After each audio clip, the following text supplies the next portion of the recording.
sama dengan di Yerusalem. Ini adalah fakta yang membuktikan bahwa menyatakan bahwa Yesus ada meninggal di Kashmir. Bahkan ini ada, lihat ini gambarnya nih, ada fotonya, dan ini saya dapat dari Kompas menjadi salah satu destinasi. Nah, setahu kita sebenarnya ada Saint Thomas doang, salah satu murid Yesus yang ada di India ya, makanya di India banyak marga Thomas ya. Nah, ini yang saya lagi datanya bahwa yang menarik adalah saya juga pelajari di pelajaran Hindu ternyata ada tentang Yesus juga, bahkan disamakan dengan Krishna ya.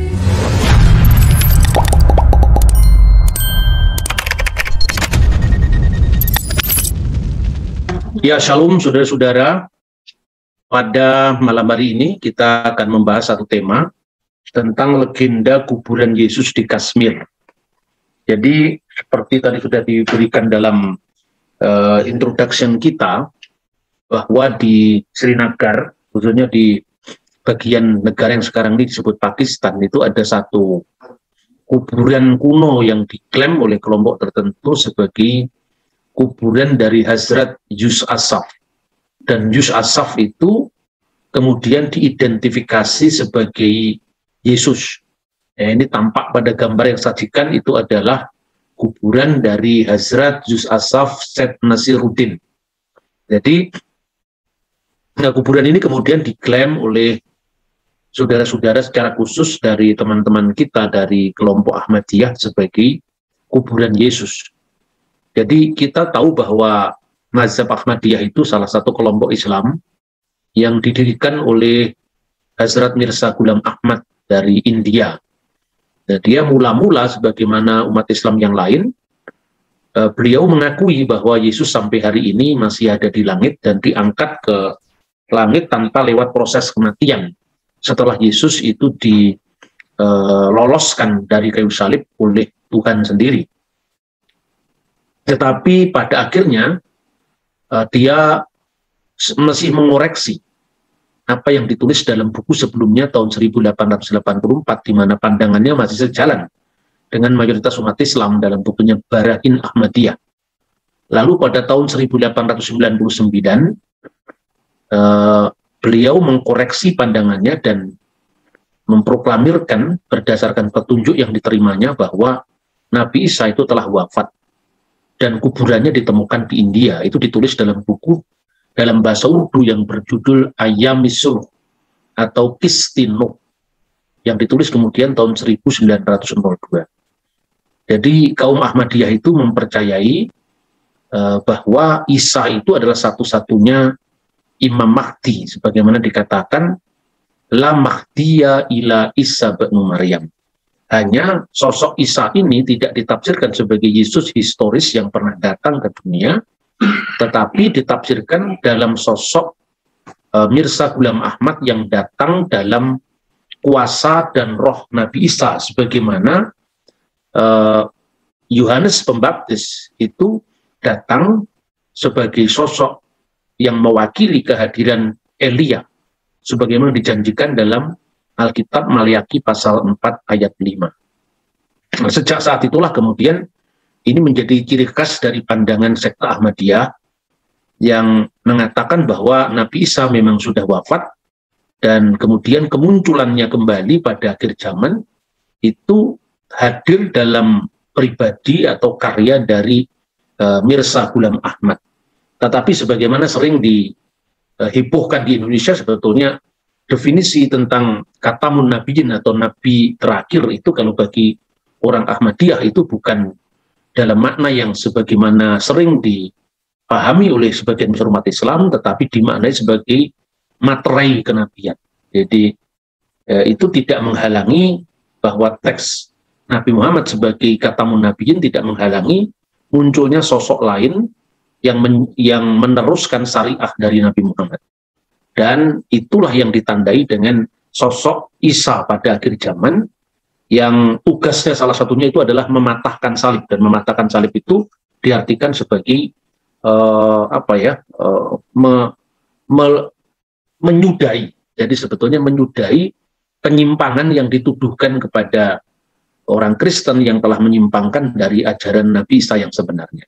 Nah, bagi kita sebagai seorang Kristen tentu hal seperti ini tidak usah kita membuat tersinggung, sebab semuanya itu kan bisa di cross check secara historis maupun Kalau itu sejauh menyangkut pandangan teologi orang, ya biar-biar saja.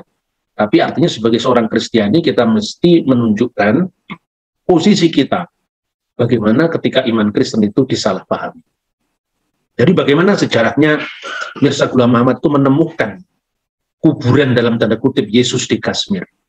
1898, Maulvi Abdullah Hakim melaporkan temuan kuburan Kashmir dengan pahatan kaki Yus Asap yang diduga itu ada jejak kaki Yesus di India.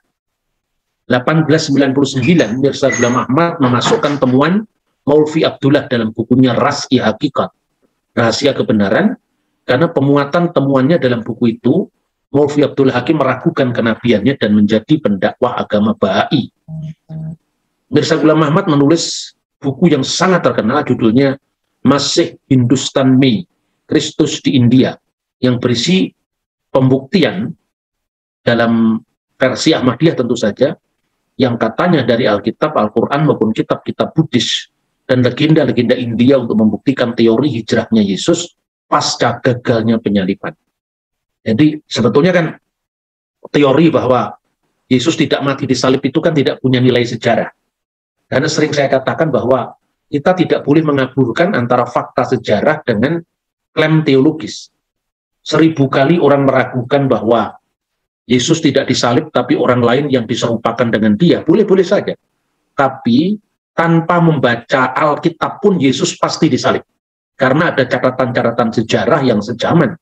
Baik itu dari Testimonium Flavianum dari karya sejarawan yang bernama Josephus, lalu juga seorang sejarawan dan senator Romawi yang bernama Cornelius Tacitus, yang menulis tahun 90 Masehi, hanya berjarak 57 tahun dari peristiwa penyaliban Yesus. Jadi pasti Yesus disalib.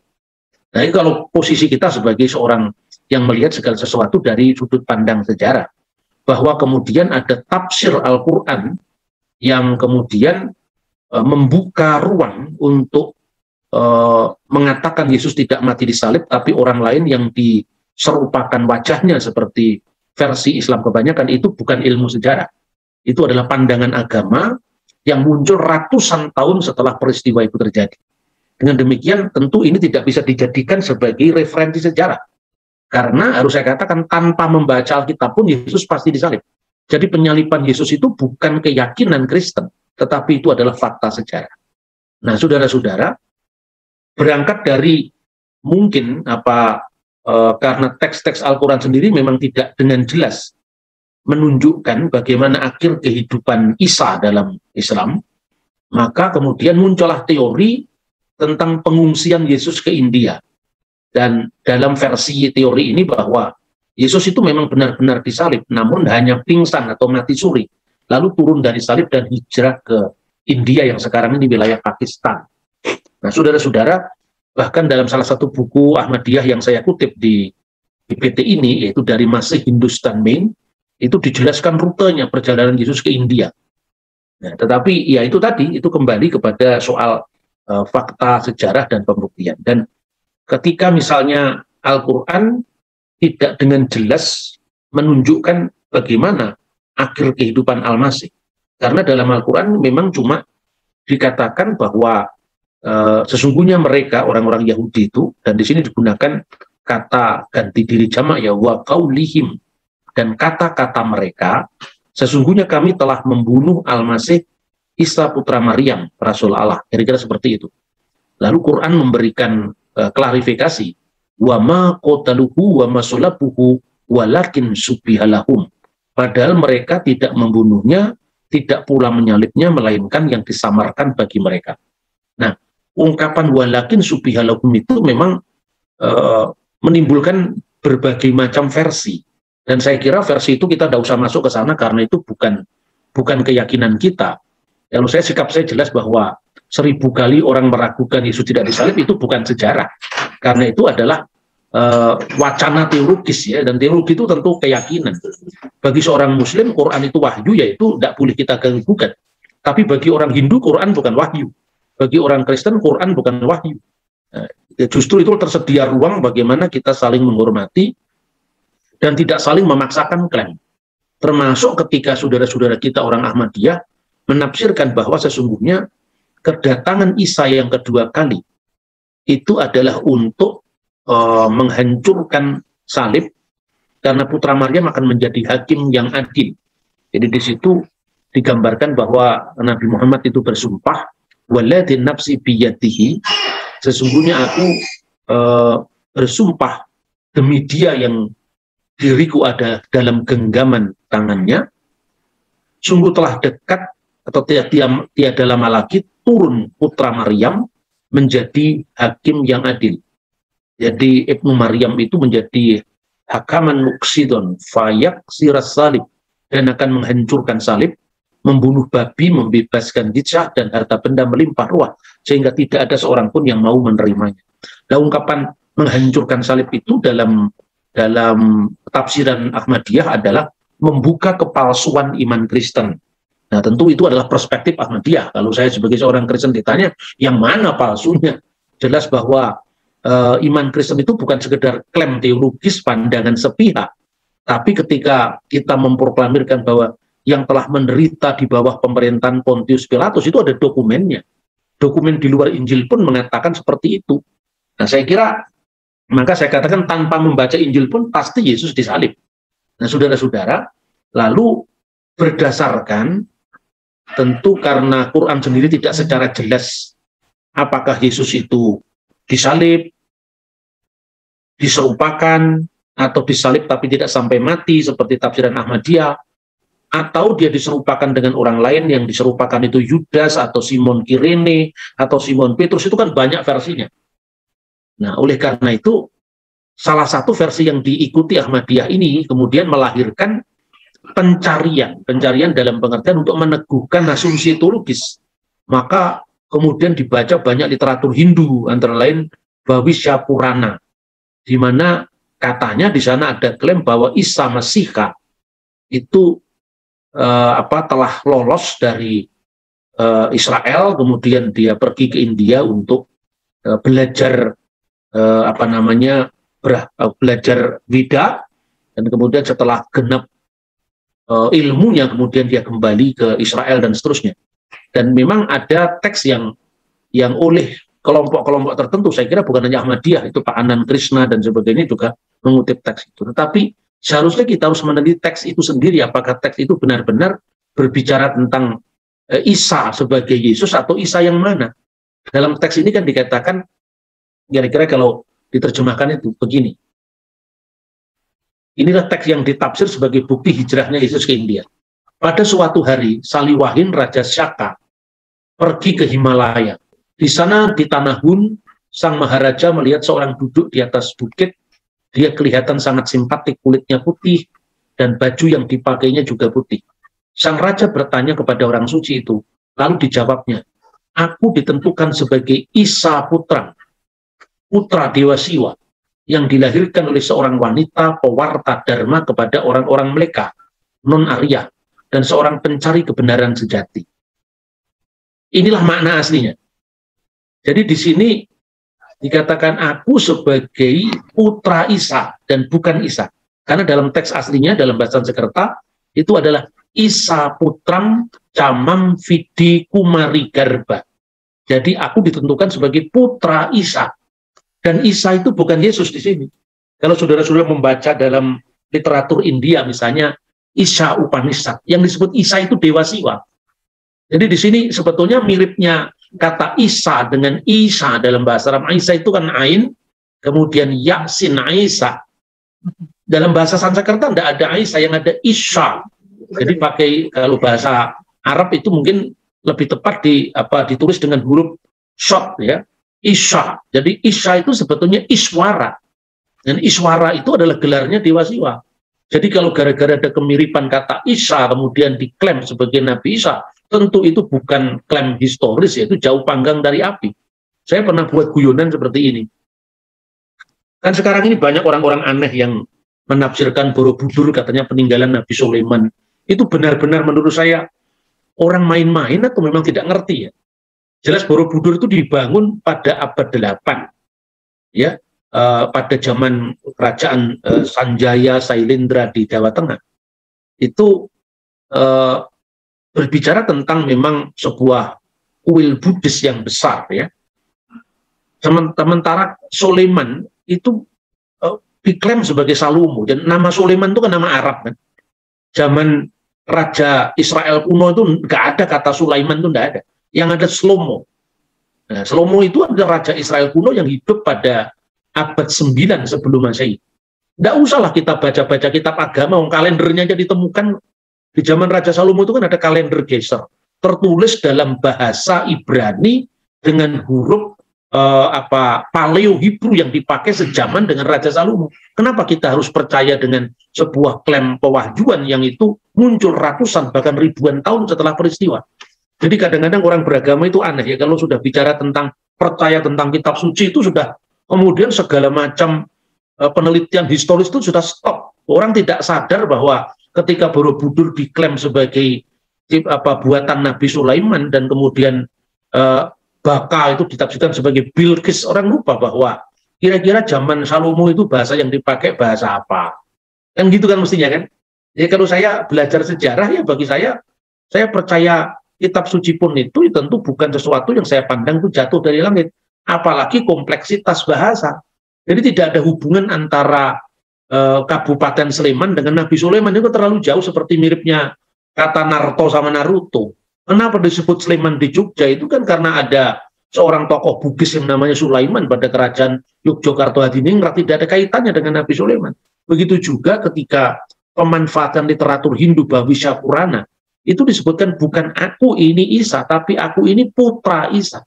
Dan sebelum di dalam nada guyonan, kalau Anda melihat bahwa kota Malang itu menurut Profesor Purbo Caroko itu kan diambil dari prasasti Matiase, yaitu Malang Kuseswara, yang sekarang ini ada di lambang Kabupaten Malang itu. Itu sebetulnya mala itu molo, artinya penyakit. Angkuca telah dikalahkan, Iswara itu Isa. Jadi nama singkat dari Iswara itu Isa. Itu Dewa Siwa, jadi Dewa Siwa telah mengalahkan mala. Mala telah dikalahkan, mala Angkuca Iswara. Dewa Isa telah mengalahkan kejahatan. Jadi di sini Isa putra. Jadi ini bukan Nabi Isa, juga bukan Isa, tetapi putranya Isa. Camam Vidi Kumari Garba. Jadi Kumari dalam bahasa Sanskerta itu artinya perempuan. Sementara di dalam beberapa teks yang memanfaatkan sumber itu diartikan perawan. Perawan itu dalam bahasa Sanskerta Kenya, bukan Kumari. Jadi kalau mau nyocok-nyocokan dengan otak adik matuk ya tidak pas. Nah itu saudara-saudara, jadi memang kadang-kadang beragama yang begitu agresif itu lucu-lucu juga kadang-kadang. Kemudian yang kedua, yang dilahirkan oleh seorang wanita, jadi netral, tidak ada dilahirkan oleh seorang perawan. Pewarta dharma kepada orang-orang Meleka. Apa yang diartikan Meleka di sini? Meleka di sini artinya non-Arya. Jadi bangsa bukan Arya. Dan bangsa ini bangsa yang tidak memiliki kelas sosial yang tinggi. Seorang pencari kebenaran sejati. Kemudian dalam teks-teks yang memanfaatkan ini adalah Nabi Isa, itu diartikan Amalek supaya cocok dengan konteksnya. Mereka dengan Amalek itu berbeda.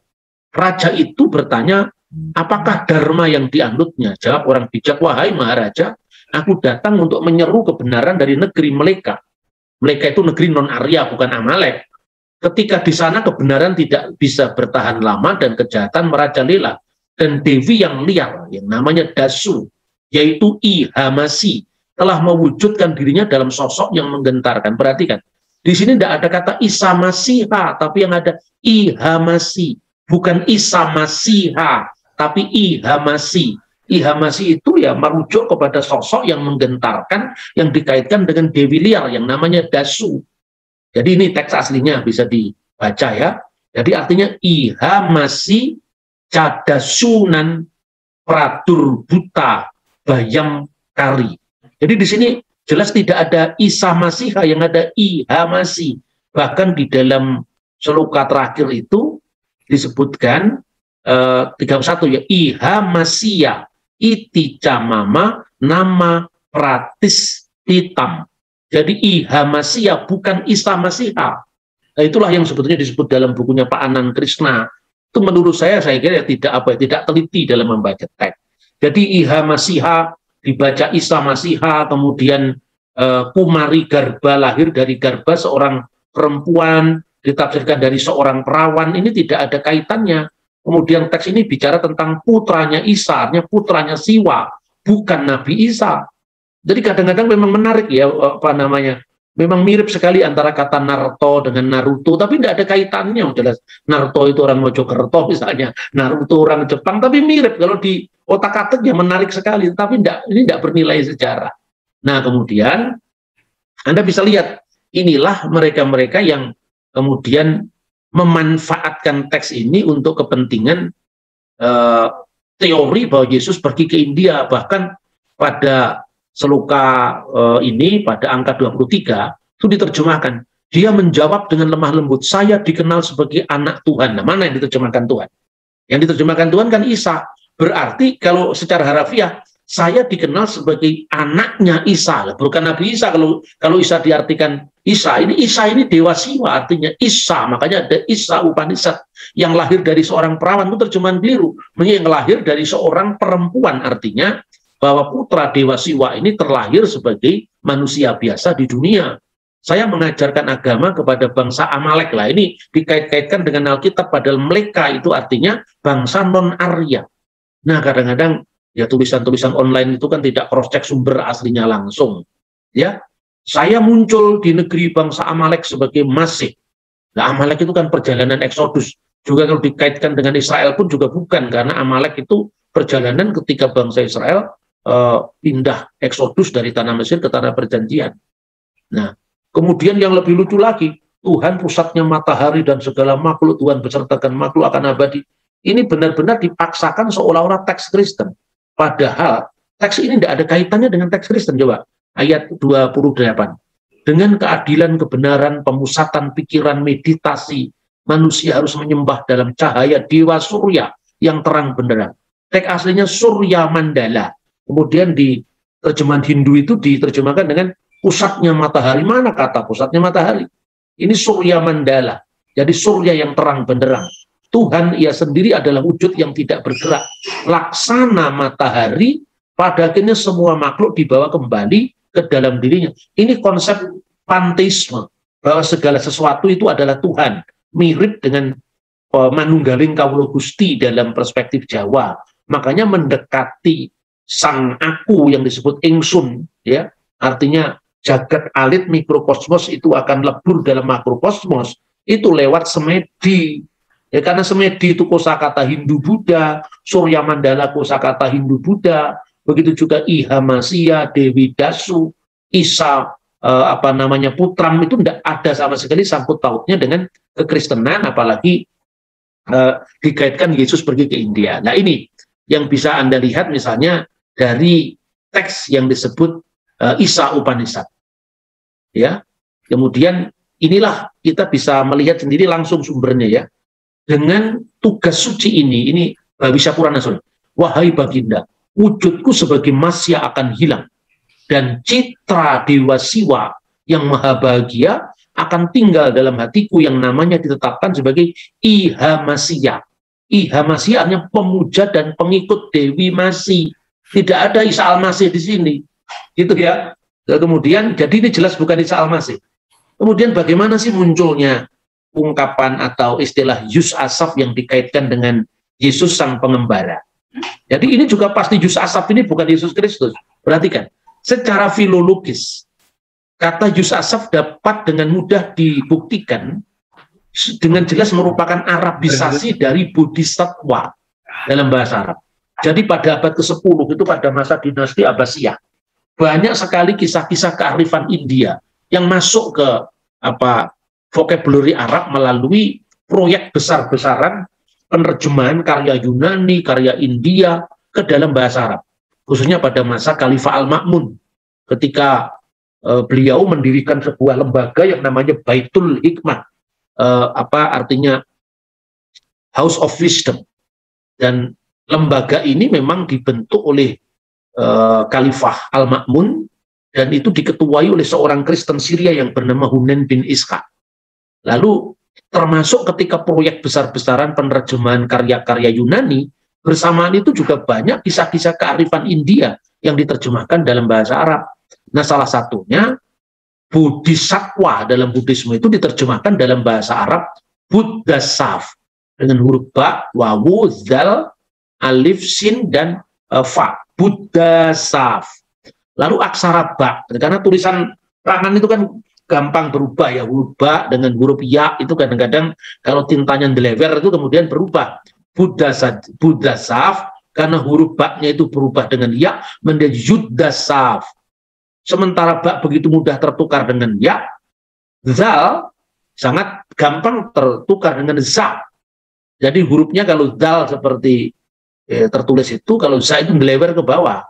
Maka dari yud dasaf menjadi yus asaf, ya. Kemudian kata yus dan alif itu di atas alif dikasih hamzah.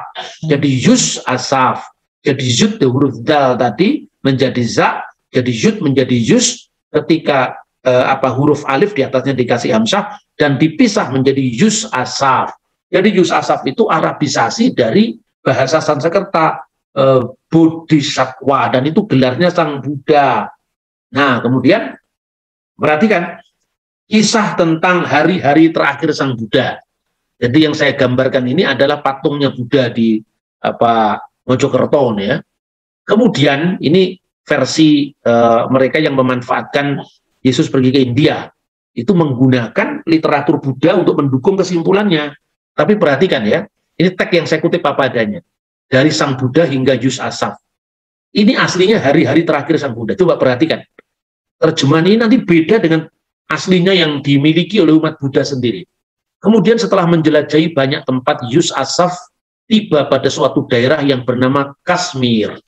Ia menjelajahi seluruh daerah itu dan tinggal di situ dan menghabiskan sisa umurnya di sana. Sampai kematian mendatanginya dan dia meninggalkan badan di dunia ini dan diangkat ke cahaya. Tetapi sebelum meninggal, ia memanggil seorang muridnya, Ba'bat namanya, yang biasa membantunya dan ahli dalam berbagai hal. Yus Asaf mengemukakan keinginannya yang terakhir kepadanya dan berkata, waktuku untuk meninggalkan dunia ini sudah datang. Kerjakanlah tugasmu sebaik-baiknya dan jangan berbalik surut dari berbuat kebenaran. Dan lakukanlah sembahyangmu secara teratur. Ia kemudian membujurkan kakinya ke barat dan kepalanya ke timur dan hembuskan nafas yang terakhir. Semoga Tuhan memberkatinya. Ini versi Islam Ahmadiyah yang memakai sumber ini untuk membuktikan kedatangan Yesus ke India. Tapi coba kita baca terjemahan dari pihak Buddhis sendiri. Ini yang saya kutip dari buku yang ditulis oleh Pandita Widya Dharma, judul bukunya Riwayat Hidup Sang Buddha. Perhatikan, Ananda, perintah Sang Buddha. Jadi muridnya Sang Buddha kan namanya Ananda. Persiapkanlah satu dipan untukku di antara pohon sal yang kembar. Aku sangat letih dan ingin berbaring di sana. Ananda mengerjakan semua perintah gurunya Sang Buddha, lalu berbaring dalam sikap seperti seekor singa, meletakkan satu kaki di atas kaki yang lain dan memusatkan pikirannya. Sang Buddha wafat. Taburan 1000 bunga dan iringan musik surgawi yang merdu mengiringi perjalanan terakhir Sang Bagawa. Raga Sang Buddha akhirnya dibakar. Setelah jenazahnya habis, hujan turun dari langit memadamkan api perabuan. Selama 7 hari semua warga suku Mala dan Kusinara memberikan hormat kepada relik-relik Sang Buddha dengan nyanyian, tari-tarian, taburan bunga, semerbak mewangi diiringi alunan musik yang sangat merdu. Jadi jauh beda. Apa yang beda sekarang? Muridnya Yus Asaf namanya Ba'bat. Adalah aslinya Ananda. Jadi kemungkinan kata Ba'bat itu adalah merupakan bentuk arabisasi dari Ananda. Karena huruf nun dan huruf ba itu tergantung titiknya. Kalau titiknya di bawah namanya ba, titiknya di atas namanya nun. Jadi Ananda kemudian dibaca Ba'bat ya. Karena kalau Anda meneliti tentang perbandingan korespondensi bunyi, fonetik koresponden dari bahasa yang macam-macam itu baru bisa kelihatan. Itu mirip kalau Ananda jadi Ba'bat, itu mirip kalau orang Jawa menyebut Ismail menjadi Semangil. Seperti itu kira-kira. Itu proses korespondensi bunyi. Dan yang kedua, yang penting di sini, tempat kematian Sang Buddha itu Kashmir. Sekarang namanya Kashmir. Lalu di dalam teks Buddhis itu Kusinara.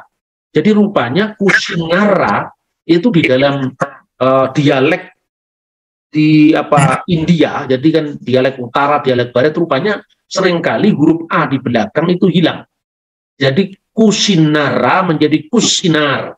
Dalam proses korespondensi bunyi, akhirnya berubah menjadi Kashmir. Kashmir itu asalnya dari bahasa Sanskerta kusinar. Ini mirip sekali kalau ya misalnya Mahabharata. A di belakang nggak dibaca. Mahabharat, Mahabharat. Kemudian Arjuna jadi Arjun. Yudhistira jadi Yudhistir. Bima jadi Bim, makanya Bim, Bim, Bim. Sutabim, Sutabim. Itu orang dengan mudah bisa cross check ya. Jadi artinya Ananda tidak ada hubungannya dengan Ba'bad ya, dan Ba'bad itu kemudian ditafsirkan oleh beberapa tulisan yang mencoba menarik Yesus pergi ke India, itu katanya Thomas. Jadi Thomas jadi asistennya Yesus di India. Jadi artinya Yus Asaf itu Arabisasi dari Bodhisattva, Ba'bad itu dari Ananda, Kusinara menjadi Kashmir. Nah, tapi sayangnya karena Kashmir itu sekarang menjadi kota Islam, makanya segala macam sejarah pra-Islam kan tenggelam, hilang ya. Jadi banyak daerah-daerah yang kemudian menjadi daerah Islam itu ada kelompok tertentu yang kemudian menghilangkan jejak agama sebelumnya. Dan itu tampak sekali, makanya Gajah Mada jadi Gajah Mada, itu spiritnya sama. Patimura menjadi Ahmad Lusi dan sebagainya, itu kan sebetulnya Thomas jadi Ahmad. Itu kan gini loh, kira-kira ada pandangan teologis tertentu. Tidak semua umat Islam, tapi ada kecenderungan kelompok tertentu yang karena kepercayaannya itu pola pikirnya hitam putih. Jadi kalau tidak A ya B, kalau tidak B ya A, gitu. Pikirannya seperti itu. Makanya segala sesuatu yang baik itu tidak boleh ada pada agama lain. Sesuatu yang baik hanya boleh ada di agamanya sendiri. Begitu diidealkan agamanya sendiri, maka agama orang lain dipandang dari perspektifnya. Itu yang banyak terjadi. Jadi akhirnya memandang Kristen dari sudut pandang Islam. Padahal dia tidak pernah cross-check langsung Kristen seperti apa. Nah, kecenderungan-kecenderungan ini juga terjadi banyak dalam sejarah. Misalnya ya, tuduhan tertentu bahwa umat Kristen Tuhannya beranak. Tidak ada pandangan seprimitif itu. Mana ada orang yang percaya Tuhan beranak? Oh, primitif sekali. Tuhan itu dilihatnya tidak bisa, apalagi beranak secara fisik. Nah, kalau orang Kristen menggambar Yesus, Yesus itu kan firman yang menjadi manusia. Kemanusiaannya itu yang digambar, bukan Allah bisa digambar. Karena dalam Injil pun dikatakan, tidak seorang pun pernah bisa melihat Allah. Tetapi putra tunggal yang ada di pangkuan Bapa, dialah yang menyatakannya. Putra tunggal ini kata kiasan. Seperti misalnya, anak jalan. Bukan berarti jalannya beranak. Atau kata misalnya, anak tangga. Bukan berarti tangga itu beranak. Jadi kadang-kadang orang GR dulu menilai agama orang lain, padahal orang lain tidak punya keyakinan seperti itu. Rusaknya Indonesia itu karena pemaksaan perspektif, fanatisme aliran, dan malasnya ahli agama untuk belajar agama lain. Itu primitif kalau menurut saya, zaman Majapahit saja. Kalau Anda membaca kitab Negara Kertagama, Kalyampu Prapanca, itu ideal sekali. Seorang pendeta Buddha tidak layak disebut pendeta kalau tidak memahami agama Hindu. Seorang maharsi Hindu tidak layak menjadi maharsi kalau tidak memahami agama Buddha. Jadi menilai orang lain itu harus didasarkan atas cross-check dari orang itu, bukan zaman sekarang. Kopar kafir orang lain dilihat dari perspektifnya. Nah, ini tidak boleh terjadi. Karena Indonesia ini adalah Bhinneka Tunggal Ika. Jadi itu sudah agama itu ya. Kalau dihayati dengan benar, dia akan membuat orang pintar. Tetapi agama itu menjadi sesuatu yang akhirnya membawa umatnya ke jurang kebodohan apabila fanatisme itu dipelihara. Orang fanatik itu pasti orang yang kurang membaca. Kalaupun dia membaca, hanya membaca agamanya, tidak pernah melihat atau cross-check. Benar enggak orang Hindu nyembah patung? Kan gitu mestinya kan? Benar enggak orang Kristen Tuhannya 3? Kan harus di cross-check.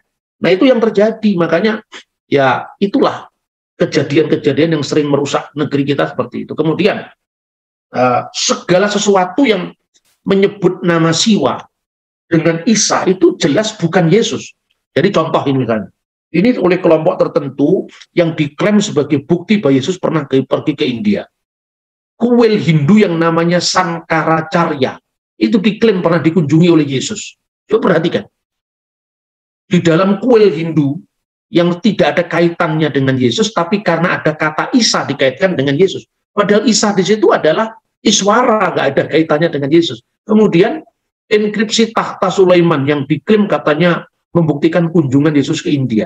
Nah, perhatikan, hurufnya saja memakai tulisan Arab dari masa abad pertengahan. Bagaimana mungkin yang begini diklaim sebagai abad pertama? Dan juga di abad pertama bahasa Arab belum ada. Jadi zaman Yesus atau zaman Isa Al-Masih itu bahasa Arab tulisannya aja belum muncul. Munculnya tulisan-tulisan Arab jadi bahasa Arab sebagai bahasa lisan itu sudah ada. Tapi tulisan Arab sendiri itu berkembang pelan-pelan. Kalau Anda lihat prasasti Muraikan, itu yang menceritakan tentang ekspedisi Abraha yang menyerang Taif, ya, yang dikenal dalam sejarah tradisional Islam tahun gajah. Itu hurufnya juga bukan huruf Arab sekarang. Hurufnya itu masih kotak-kotak itu. Nah, begitu juga bahasa Arab. Huruf Arab itu bisa dilacak misalnya pada prasasti Umul Jimal pertama. Lalu prasasti Jabat 512, prasasti Haran 568. Itu sudah mirip dengan bahasa Arab yang sekarang. Tapi kalau lihat prasasti Umul Jimal 1, hurufnya masih huruf seperti Ibrani. Jadi huruf dal itu mirip dengan dalet. Misalnya contoh seperti ini. Jadi tidak mudah mengatakan bahwa Isa itu adalah Yesus. Jelas Isa itu Iswara. Nah, tidak mungkin di abad pertama, ya, Yesua disebut Isa. Jadi nama Isa itu tidak muncul sebelum abad ke-7.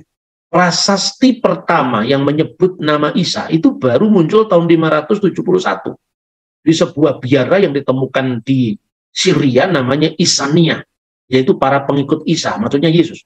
Tapi pada zaman Yesus sendiri nama Isa belum muncul. Kalau Anda menyebut abad pertama ada nama Isa, itu sama dengan Anda mencari nama Michael Jackson di kerajaan Diah Balitung abad 10, tidak akan ketemu.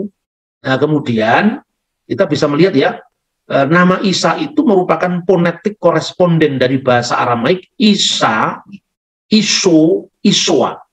Nah, seperti misalnya orang namanya fonetik koresponden itu gini, pronunciation setiap bangsa itu kan beda ya. Orang Jawa sulit mengucapkan huruf sengau, ain. Umar, Abu Bakar, Ali. Sulit ngomong begitu.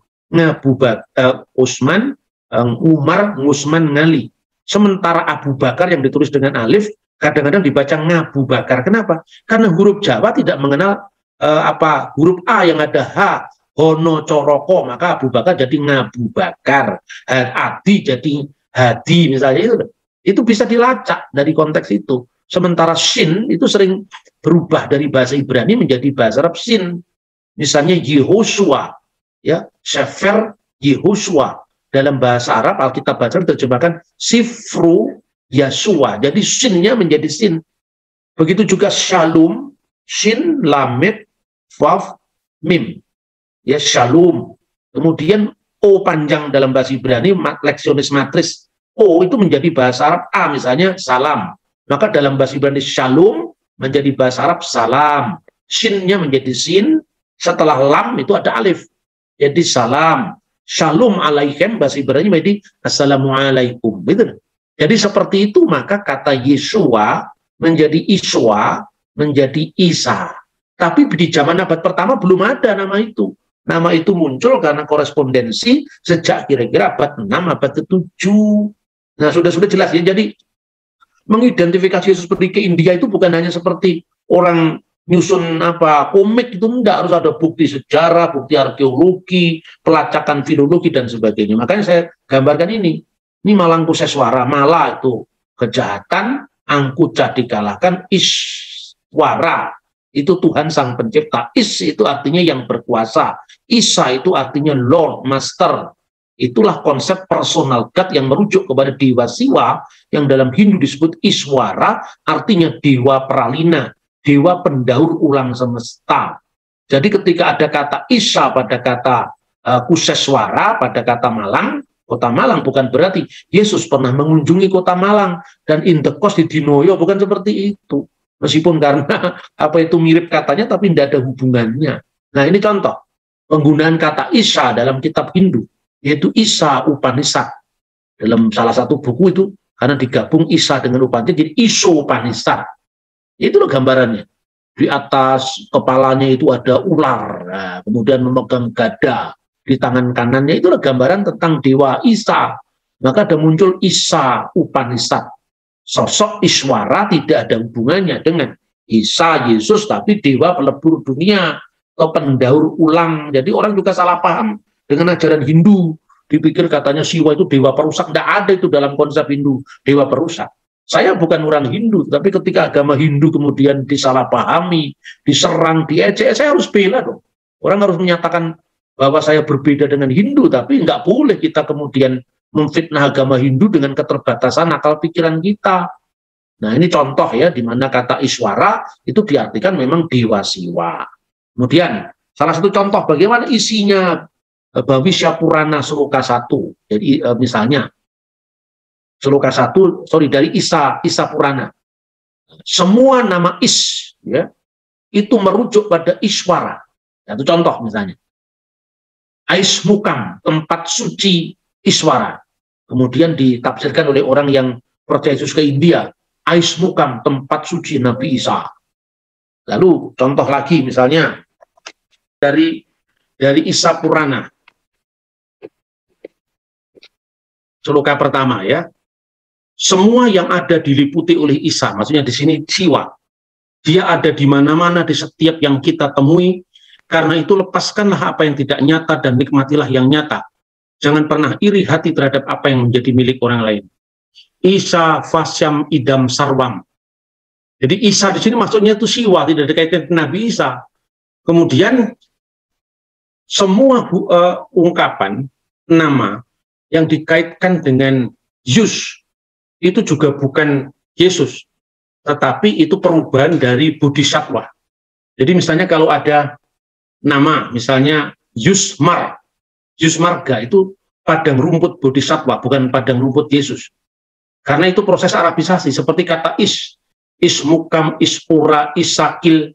Isakil itu suku Isa di Afghanistan yang diklaim sebagai keturunan Nabi Isa. Nah, ini itu seperti itu, saudara-saudara. Jadi kadang-kadang lucu ya identifikasi dan semacam itu. Tapi ya sudah, itulah kira-kira bukti-bukti tentang ketidakbenaran Yesus mati di India itu terlalu jauh. Kita tidak ngerti itu kuburan siapa yang diklaim sebagai kuburan Yus Asab itu, tapi tidak ada secuil pun bukti sejarah, termasuk arkeologi, yang mendukung teori yang isinya Yesus pergi ke India itu. Itu yang bisa saya sampaikan ya, saudara-saudara. Terima kasih untuk perhatiannya. Tuhan memberkati kita.